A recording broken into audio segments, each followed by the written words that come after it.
Today I will show you how to sketch in Procreate without even using a pencil tool.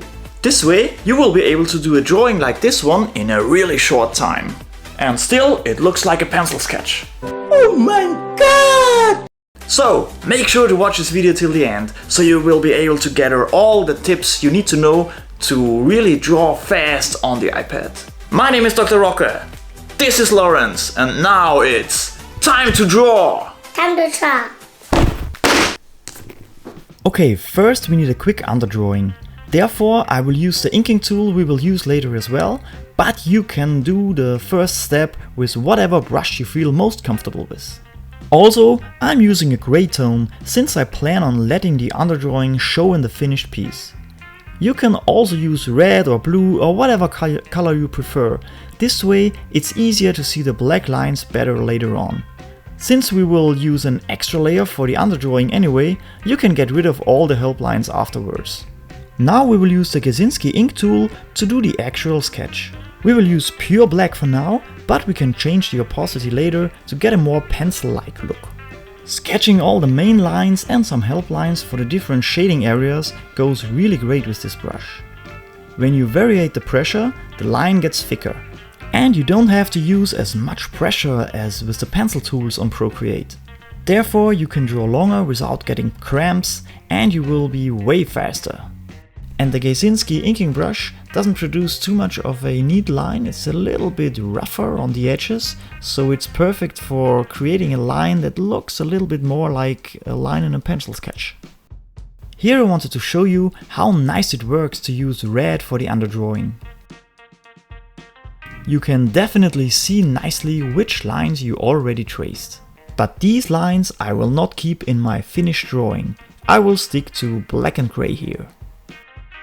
I make the outlines a bit thicker using more pressure. Makes for a more lively feeling. And then the most boring part in this case. The hair and the beard. These also go quite quick with the inking tool we are using, but still it's quite boring. You might say it's meditative, but I just want to be done with these lines. Using a masking tool, like you can see here, helps to speed up the process even more, because you don't have to be extra careful with your lines. Especially since the lines need to be thicker when they leave the crown from Zeus here.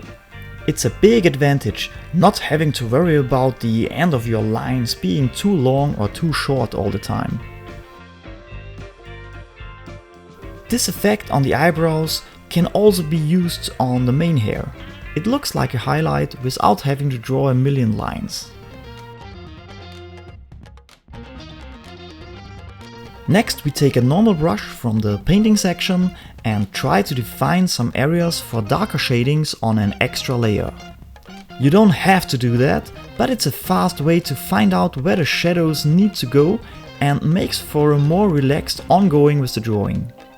You get a feel on the overall shading and light source and don't have to think too much when doing the actual hatching lines later. And speaking of hatching lines, there I have a brilliant tip for you. The so-called fine hairbrush makes a lot of lines with one stroke of the brush. This way you can hatch boring areas like the beard in no time. This is a game changer when it comes to time management. You are so much faster this way, it's ridiculous. You could use it for more areas than just the hairy parts, but in my case I wanted to stick to my usual style with more control over every single line. But for the hair it was amazingly helpful. And since the hatching lines are on an extra layer, you can easily erase them without touching the line work. A big advantage of drawing digitally. To make sure my single line style stays alive here, I used my hatching method in some hairy areas as well. And since you are still here, maybe you want to leave a like on this video, that would be very appreciated. Thank you. Deeper shadows like the one underneath the nose are done with my usual hatching method. Try to find the right tone. You can also go darker later, should you not be sure if you got the right amount of cross-hatching lines already. And of course, you could always create an extra layer to use it for hatching, and if you think it's too dark afterwards, you just erase the layer. And all the other areas will be hatched and cross-hatched as usual. You need a lot of patience, but will find out that you are very quick with the Gazinski brush tool.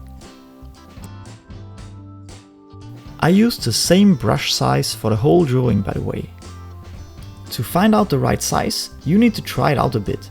It depends on how many dots per inch your canvas is set on. But the variety of the Gazinski ink brush is so wide, you will find the right size in no time. For the DPI or dots per inch, I would recommend at least 300. Because this way you will not get any pixels even if you want to print it out. And you will still be able to use a lot of layers. But at the same time, if you go too high with your dots per inch, you might have the problem that your brushes are too small. So 300 to 500 DPI will be perfect. I like it when my drawings have a lot of life in them, therefore I try to make them look messy. For that I intentionally change the angle of the lines all the time. Too much symmetry makes the drawing stiff.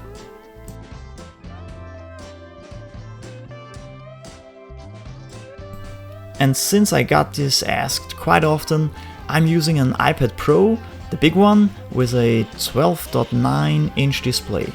It really works great. Here you can see me do my shadings sped up 10 times. And make sure to have a book next to your iPad, so your hand is on the same level all the time, even if you draw on the edges.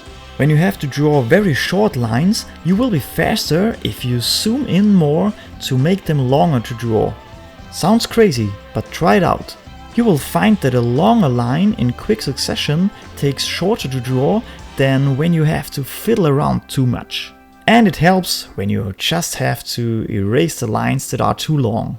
This way you are faster than having to concentrate on every single brush stroke to stay in his boundaries. And here I'm putting in some last details on my trademark skull/ornaments. I like to introduce these in almost all of my drawings, because I'm a tattoo artist actually, and that's the way I roll, baby. But next to my tattoo stuff and my YouTube channel, I'm actually doing a lot on Instagram. So please check out my Instagram page if you haven't already. And when we are done with the drawing, we can simply combine all our layers and then change the opacity a bit, so all the black lines become gray and look exactly like drawn by pencil. But in a really fast way, even for a digital drawing.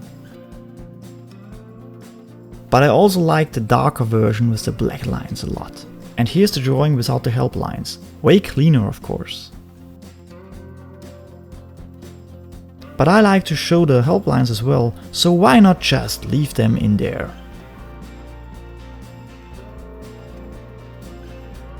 And that's it, guys! I hope you had fun watching the video, and I hope you learned a thing or two. Right, Lawrence? Yes. If you did enjoy it, make sure to subscribe to the channel so you won't miss out on any of my future videos. For example, I'm planning to do an overall PROCREATE tips video, which will be quite cool, I guess, so make sure to stay tuned for that. And if you like my art, stop by at my Instagram channel.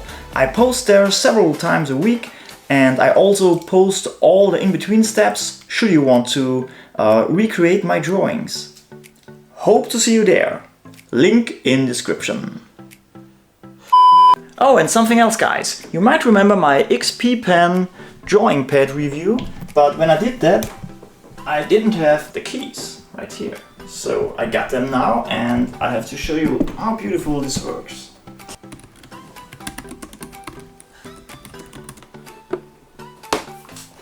That's really nice. Just like a laptop.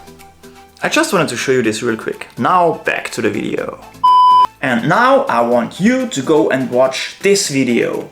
It's also a PROCREATE video. I will show you there how to color your drawings, which might be quite interesting for you as well. So see you there, there are also a lot of tips and tricks, and have a great time doing art. Bye!